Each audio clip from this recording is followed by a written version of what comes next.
Alors dans la catégorie, ou plutôt dans la série ma vie c'est de la merde, j'ai pas eu de bol. Je sais pas si ça va durer, mais mon iPhone vient de m'envoyer un gros message que vous pourrez voir dans ma story Instagram, qui me dit température trop élevée. Voilà. Votre téléphone est inaccessible parce il a trop chaud. Voilà, donc évidemment je suis en plein soleil.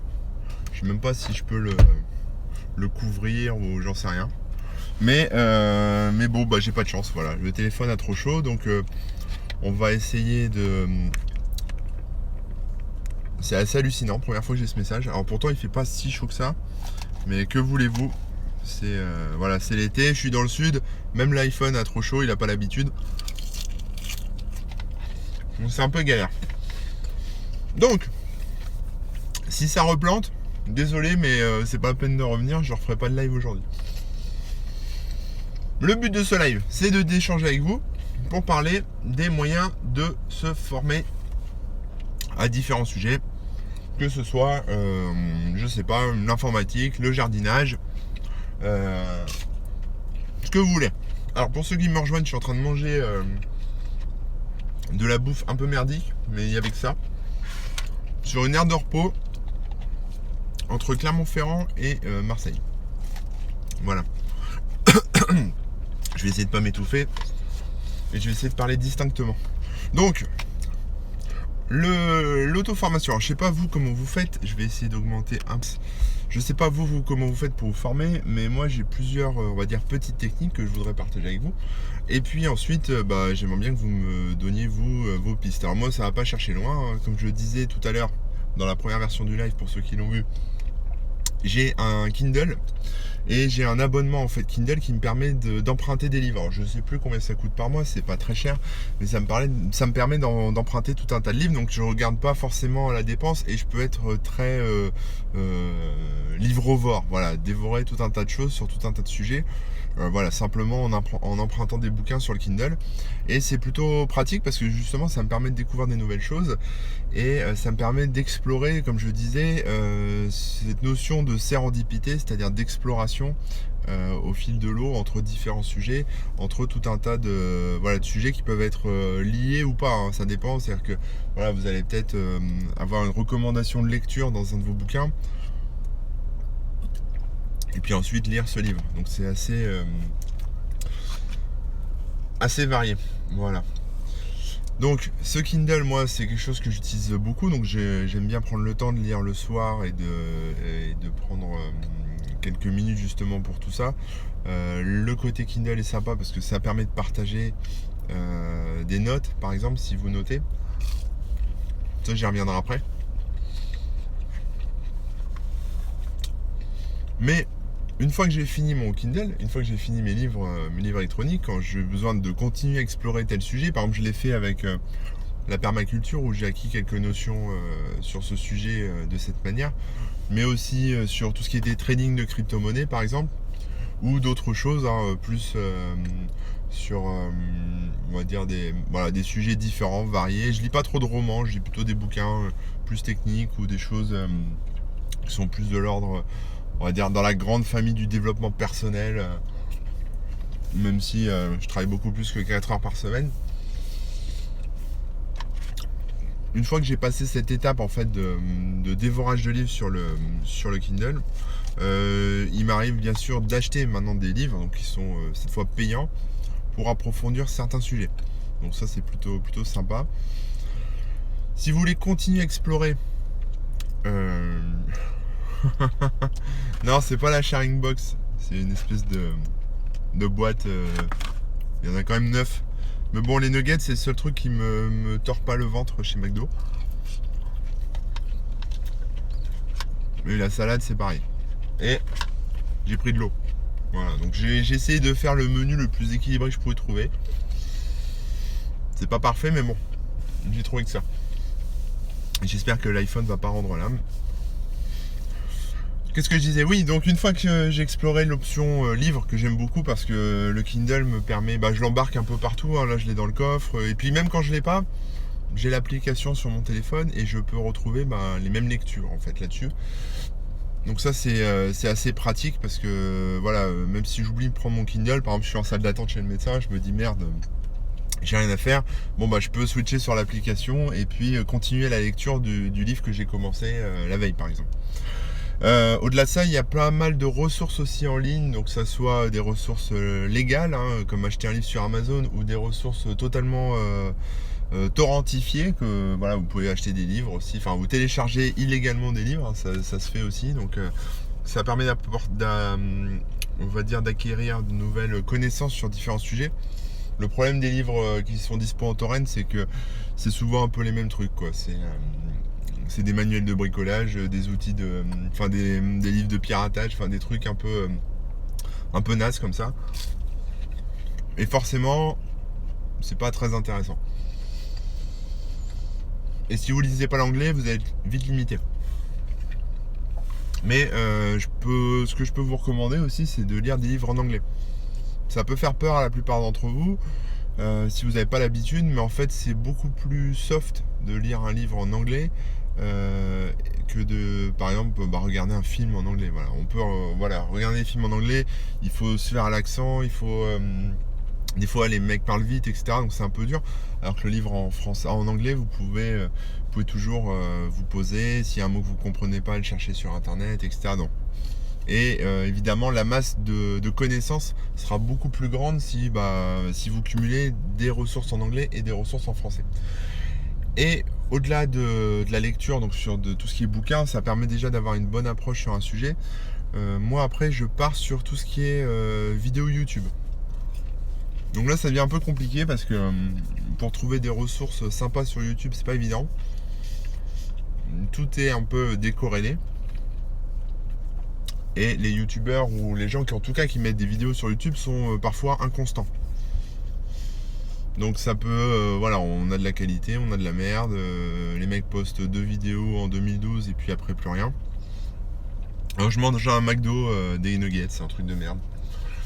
Voilà, mais ça permet quand même d'avoir, on va dire, si vous trouvez un youtubeur ou un producteur de contenu qui met des ressources assez régulièrement sur YouTube, avec, on va dire, une volonté d'explorer toutes les facettes d'un sujet, bah écoutez, c'est super passionnant en fait, parce que ça vous apprend plein de trucs. En plus c'est visuel, donc vous pouvez avoir toutes ces notions.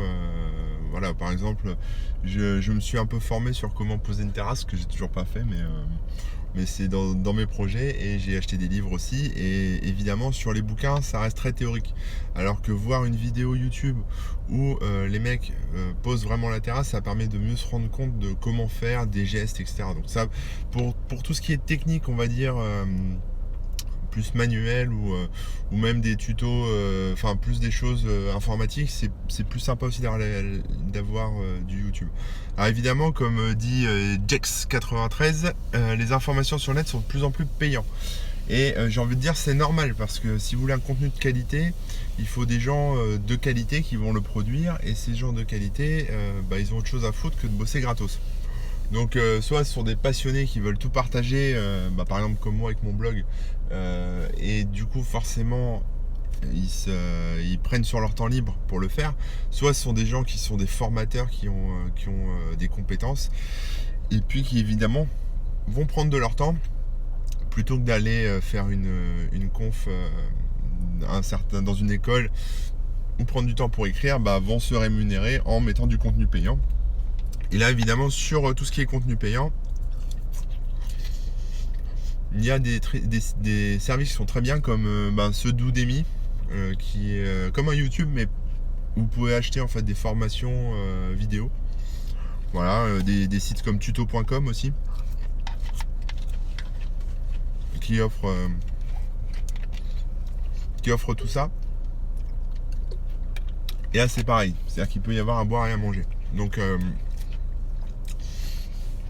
moi, par exemple, quand je commence à creuser un sujet, je lis un peu tout ce que je peux trouver gratuitement.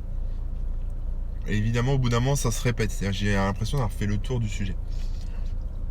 C'est toujours la même chose en fait que les mecs lisent. C'est limite ils se sont pas recopiés les livres les uns les autres. Mais bon, c'est plutôt sympa. Après, si vous n'avez pas vraiment le temps, ou si vous passez du temps en voiture ou dans les transports, il y a évidemment les podcasts, mais malheureusement ça manque de richesse encore. Il y a des podcasts qui sont très sympas, mais qui sont toujours centrés un peu sur la même chose, c'est-à-dire sur la tech, sur le développement personnel, ou un peu la politique, ou des choses comme ça. Et c'est difficile de trouver des podcasts en français en tout cas, sur des choses qui sont différentes. Je sais pas si vous aimez la mécanique auto, j'en sais rien, moi je connais rien en mécanique auto, mais si vous aimez ça, c'est peut-être... Je suis en train de m'étouffer avec ma salade.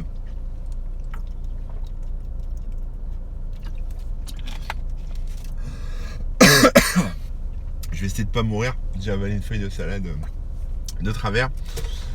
Oui, donc si vous aimez la mécanique auto, c'est peut-être un peu compliqué de trouver des podcasts en français là-dessus. Après, je pense qu'en anglais, il y a pas mal de podcasts aussi. Et puis sinon, ce que je peux vous recommander, c'est de créer votre propre podcast parce que ça vous forcera à vous former en fait sur le sujet.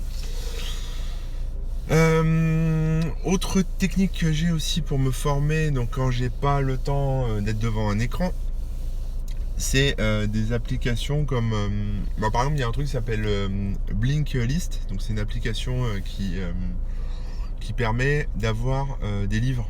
Voilà, alors c'est payant, moi je suis sur la version gratuite, mais en gros vous cochez un peu les thématiques qui vous intéressent. Et puis vous pouvez avoir des extraits. Alors c'est marrant parce que c'est des espèces de condensés de bouquins, des résumés qui prennent, je sais pas, 5-10 minutes à lire, donc c'est parfait pour les toilettes, si vous parfait pour les chiottes. Vous posez et vous pouvez lire ça, ça fait 4-5 pages, c'est un résumé. Et puis après évidemment si vous voulez creuser le sujet, vous pouvez basculer sur des livres plus complets. Et cette application donc qui s'appelle Blinkist propose aussi de la lecture audio, c'est-à-dire que le livre est lu en audio. Et c'est pas lu par une voix de robot type Siri, c'est vraiment lu, donc c'est agréable à écouter. Alors par contre c'est tout en anglais. Donc c'est à vous de voir ce que vous voulez faire. Voilà sur les moyens de se former. Au-delà de toutes ces ressources qui restent très théoriques, ce que je peux vous recommander ensuite, c'est de mettre les mains dans le cambouis. Soit en y allant direct, franco, et en faisant vos propres erreurs si ça implique pas grand chose.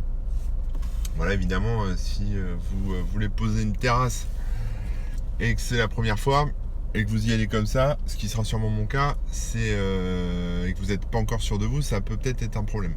Voilà, donc sachant que parfois, quand on a une passion ou qu'on a envie d'apprendre quelque chose, ou en tout cas de le mettre en application, ça peut demander parfois un peu de matos et du budget. Et évidemment, faut pas se louper parce que si on investit beaucoup d'argent, je sais pas, par exemple, vous voulez vous mettre à la peinture, vous achetez tout, les pinceaux, les peintures, le chevalet et compagnie, et que vous le faites une fois et puis après vous vous rendez compte que vous n'êtes pas fait pour ça. Évidemment, c'est un peu de l'argent. Blinkist, ouais c'est ça, pardon j'ai dit Blinkist, mais oui c'est ça. Évidemment voilà, c'est à vous de mesurer ça. Il y a une autre appli qui est sympa, un peu comme Udemy mais en version mobile, c'est Skillshare, pardon, excusez-moi. Alors Skillshare, pardon, c'est un mini YouTube aussi, payant avec un abonnement, et les gens font des formations vidéo. Voilà, mais c'est sur mobile, c'est une application. Et là, pareil, le contenu, je le trouve assez inégal. Donc, ça dépend de ce que vous aimez, ça dépend de ce que vous cochez dans vos préférences. Mais ce sont des contenus qui sont en anglais, là, une fois encore. Un format que j'ai jamais essayé parce que je pense que j'ai pas la patience, mais il faudrait que je teste un de ces quatre, c'est tout ce qui est MOOC aussi. Les MOOC, donc c'est des formations en ligne.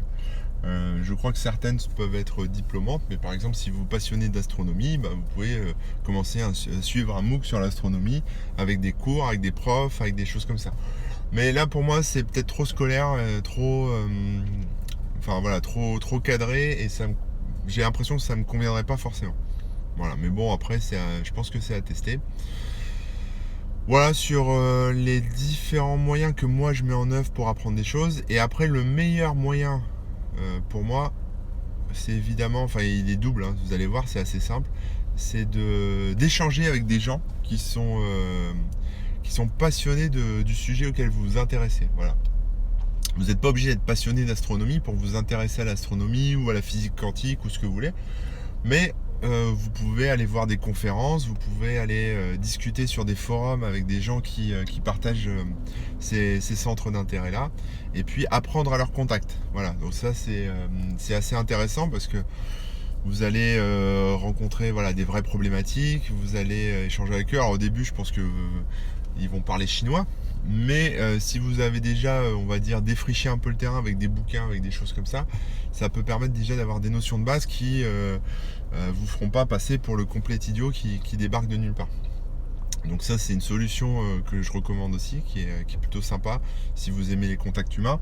Et ensuite, si vraiment c'est un sujet qui vous prend de passion, et si vous avez en plus la passion du partage, ce que je peux vous recommander évidemment, c'est soit de créer un compte Twitter et de faire de la veille, ou autre chose, Mastodon ou ce que vous voulez, mais faire de la veille sur le sujet qui vous intéresse. Comme ça, vous vous mettez dans un espèce de cycle où vous vous informez, vous vous auto-formez en fait en fonction des contenus qui sont partagés en ligne, et vous le repartagez ensuite à une communauté, à des gens qui sont passionnés de la même chose que vous, et ça permet d'engager des échanges comme on est en train de faire par exemple avec des gens qui vous font des retours, qui vous expliquent eux où ils en sont de leur démarche, de leur réflexion. Et c'est assez marrant parce que on n'a pas l'impression, mais il y a plein de gens qui sont sur les mêmes thématiques que vous, que nous. Et du coup, quand on balance comme ça un sujet un peu au hasard à sa communauté, ou aux gens qui nous suivent, ou même sur Facebook à ses amis, on se rend compte que d'autres sont dans la même démarche, et ça permet de former un peu des groupes comme ça, et c'est plutôt sympa. Et au-delà du compte Twitter ou du compte de réseaux sociaux, ce que je peux vous recommander aussi, c'est de créer un blog ou un groupe Facebook ou quelque chose qui vous permettra de faire des articles, ou un compte Medium, de faire des articles plus construits. Je mange mon nugget qui est déjà froid. Des articles plus construits où vous allez explorer différentes thématiques. Voilà. C'est-à-dire que vous allez pouvoir engranger de l'information par tous les canaux dont on a déjà parlé là depuis le début de ce live, et puis recracher cette information. Alors peut-être pas la recracher, mais en tout cas la processer, la travailler dans votre cerveau, pour ensuite en faire un article qui soit intelligible par des gens qui sont débutants comme vous en fait, ou même qui sont même meilleurs que vous sur la thématique, mais qui vont quand même apprendre de votre point de vue, parce que vous aurez des questions à soulever, vous aurez une façon de voir les choses qui sera propre à vous.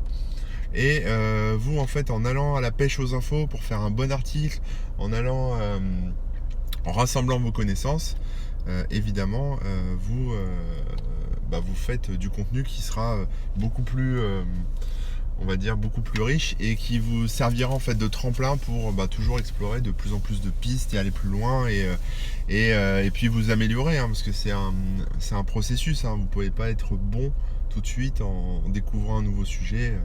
L'idée c'est d'avancer en fait dans ce processus et de se former. Et puis évidemment, faut pas avoir peur d'investir du temps dans des sujets qui de prime abord vous intéressent, et puis qui finalement s'avèrent être un peu plus creux, ou en tout cas moins passionnants que ce que vous pensiez. Voilà.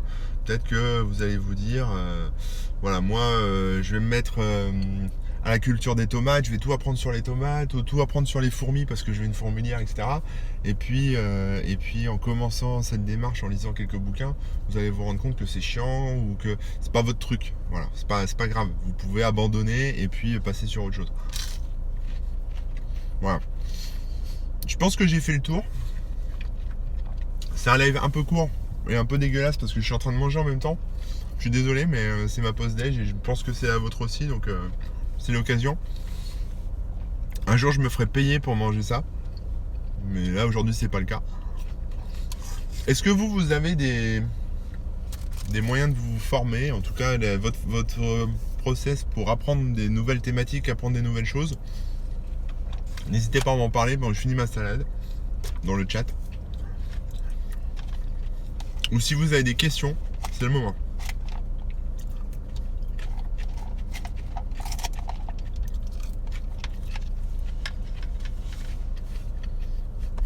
Je sais absolument pas ce que je vais faire de cette vidéo après.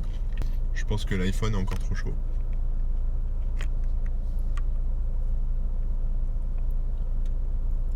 Vas-tu mourir, petit iPhone? Bon, sur ce, je vous souhaite une bonne journée. Dommage qu'on n'ait pas pu échanger plus. Je referai peut-être ce live plus tard à un autre moment. Là, c'est pas les bonnes conditions apparemment. J'ai des soucis de réseau et des soucis de chaleur. En attendant, je vous dis à bientôt. Et puis, prenez soin de vous. Et puis, à la prochaine. Ciao.